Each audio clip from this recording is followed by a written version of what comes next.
Hi friends, ఎలా ఉన్నారు? బాగున్నారా? ఉండాలి. నేను మీ పర్వీన్ని, నెల్లూరు నుంచి.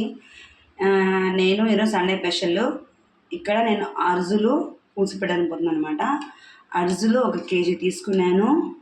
మనకి చింతపండు వచ్చేసి ఒక పిడికిలు తీసుకున్నాను అనమాట.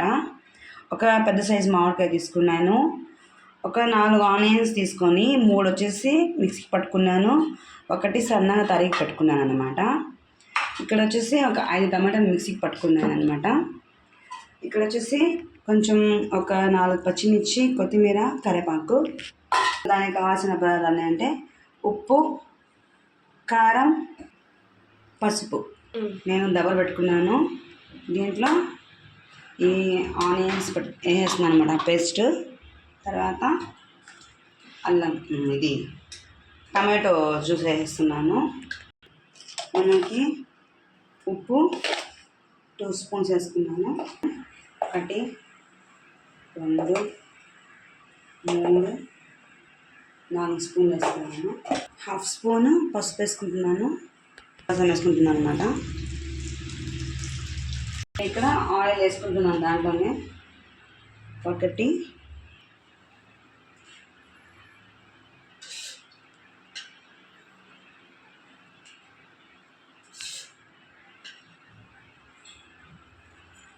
5 చెంచాలు ఆయిల్ వేసుకున్నాను.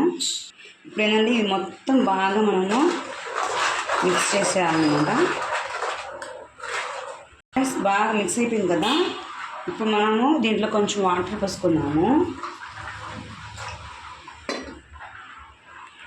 నేను కొంచెం కరివేపాకు, కొత్తిమీర ఆల్రెడీ వేసేస్తున్నాను. తర్వాత మనం చేపలు ఎప్పుడైతే పులుసులో వదులుతామో తర్వాత ఈ మిగతాది దాంట్లో వేసేస్తాను అనమాట. ఆనియన్స్ కూడా తర్వాత వేస్తాను. ఓకేనా? స్టవ్ వెలిగించుకొని ఈ పులుసు స్టవ్ మీద పెట్టేస్తున్నాను. ఇది బాగా ఉడికినిద్దాం ఫ్రెండ్స్. కొంచెం పులుసు ఉడికింది కదా. నేను దీంట్లో ఈ చేపలు మొత్తం వదిలేస్తున్నానండి. ఇప్పుడు నేను ఇక్కడ మామిడికాయ ముక్కలు కూడా వేసేస్తున్నాను. ఇప్పుడు ఈ సన్నగా తరిగి పెట్టిన ఆనియన్ కూడా వేసేస్తున్నాను చూడండి. ఇప్పుడు ఇది కూడా వేసేస్తున్నాను. క్లాత్తో పట్టుకొని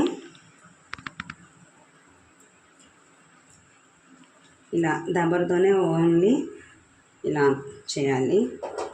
ఇప్పుడు ఉడకనిద్దాము. చూడండి ఫ్రెండ్స్,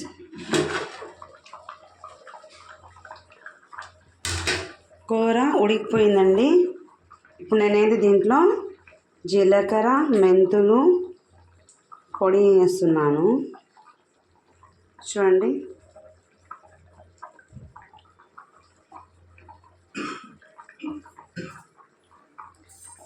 ఇప్పుడు ఒక 10 నిమిషాలు ఉడికినాక నేను స్టవ్ ఆపేస్తాను. మీకు కూడా నచ్చితే లైక్ చేయండి, మా ఛానల్ని సబ్స్క్రైబ్ చేసుకోండి, కామెంట్ బాక్స్లో కామెంట్ పెట్టండి. ఓకేనా?